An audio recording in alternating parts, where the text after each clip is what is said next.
Hello everyone. Today we will learn about human ear.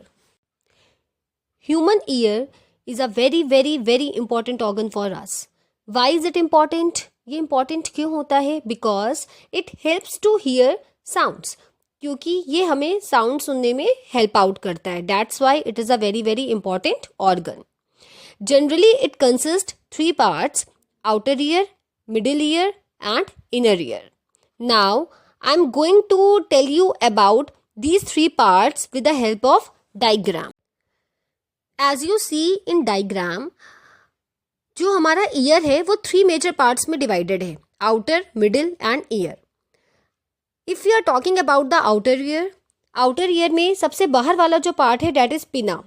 पिना का जो पार्ट है दैट वी कैन फील, जो हमें आसानी से फील हो सकता है. इवन वी कैन टच, हम इसे क्या कर सकते हैं, टच कर सकते हैं. ये हमारे ईयर का आउटर मोस्ट पार्ट होता है. Now it is connected from ear canal.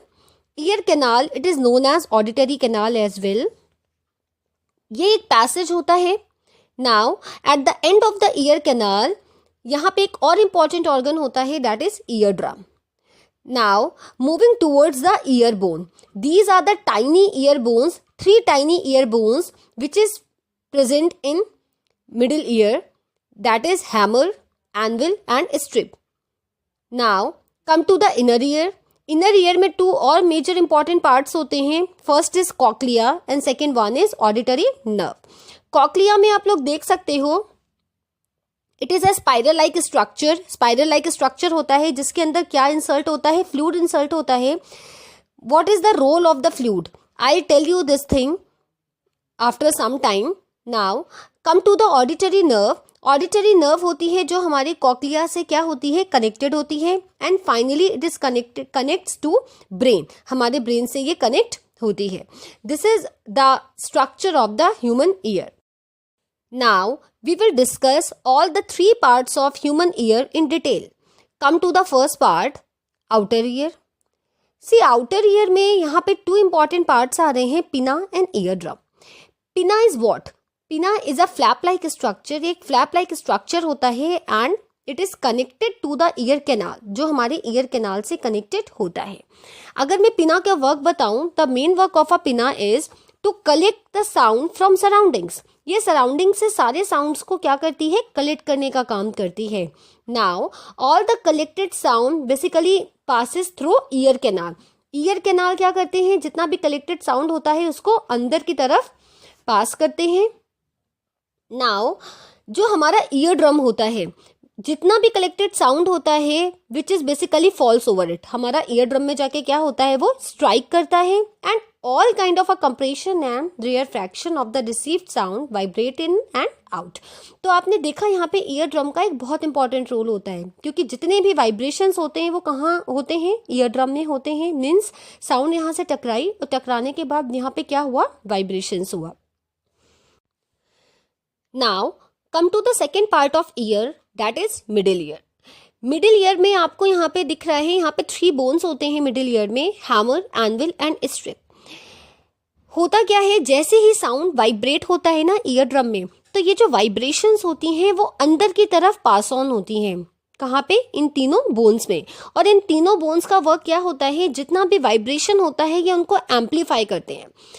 Means जितना भी वाइब्रेशन है उसे यहाँ से एम्पलीफाई करेंगे. एम्पलीफाई करने के बाद उसको वो इनर ईयर में क्या करती हैं, बोन्स ट्रांसफर करती हैं. This is the main work of middle ear bones. Now we will understand inner ear. Third part जो ईयर का होता है वो इनर ईयर होता है और इसका मेन इंपॉर्टेंट पार्ट होता है हमारी ईयर का. सबसे पहला पार्ट इसमें जो होता है वो होता है कॉक्लिया. सी, कॉक्लिया अपने आप में बहुत ज़्यादा इंपॉर्टेंट होता है. वो इसलिए इंपॉर्टेंट होता है क्योंकि जितने भी हेयरिंग के सेंसेशंस होते हैं वो यहीं पे क्या होते हैं, प्रोड्यूस होते हैं. और इसके अंदर आप देख रहे होंगे स्पाइरल लाइक स्ट्रक्चर होता है and it is directly connected to the auditory nerve. ये ऑडिटरी नर्व से डायरेक्टली क्या होता है, कनेक्टेड होता है. जैसे ही एम्पलीफाइड वाइब्रेशंस कॉक्लिया में पहुंचती हैं, देन कॉक्लिया क्या करता है, it will converted all the amplified vibrations into the electrical signals. ये क्या करते हैं, जितना भी amplified vibrations होता है उसको ये electrical signals में चेंज करते हैं, और ये electrical signals ऑडिटरी नर्व के थ्रू होते हुए कहाँ पे पहुँचते हैं, ब्रेन में पहुँचते हैं. तो हम इसे ऐसे अंडरस्टैंड कर सकते हैं कि जितना भी हमारा सेंसेशन जनरेट हुआ वो तो कॉक्लिया में जनरेट हुआ, हियरिंग का सेंसेशन, और जितना भी रिकॉग्निशन का काम जो होता है that is done by the brain only. Sound recognition का जितना भी वर्क होता है, मीन्स कॉक्लिया यहाँ पे सारा का सारा क्या करती है, इम्पल्सेस को जनरेट करती हैं, एंड ये जितनी भी इम्पल्सेस होती हैं वो ऑडिटरी नर्व के थ्रू होते हुए जितना भी होती हैं इम्पल्सेस वो हमारे ह्यूमन ब्रेन में पहुँचती हैं. और ब्रेन का वर्क क्या होता है, जितना भी साउंड होता है वो ब्रेन उसे क्या करता है, इंटरप्रेट करता है.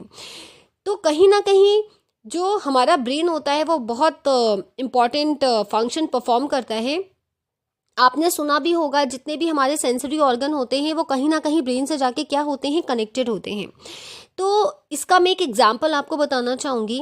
Example is this, suppose if we are listening sargam, अगर हम सरगम सुन रहे हैं लाइक सारे गामा पा, तो हमारा जो ईयर होता है ये हमारी हियरिंग के सेंसेशन को जनरेट कर रहा है. मीन्स कि आप कुछ सुन रहे हो, बट जो इंटरप्रिटेशन का काम है, रिकॉग्निशन का काम है कि आप सरगम सुन रहे हो, सारे गामा पा सुन रहे हो, that is basically done by the brain only. वो हमारा ब्रेन बताता है, इंस्टेंट हमें क्या देता है, इंफॉर्मेशन देता है कि हम ये पर्टिकुलर चीज को क्या कर रहे हैं, सुन रहे हैं. ओके, तो this is the proper working of the human year. Thank you all for watching this video. I'll see you next time with another science video. Thank you so much. Bye bye.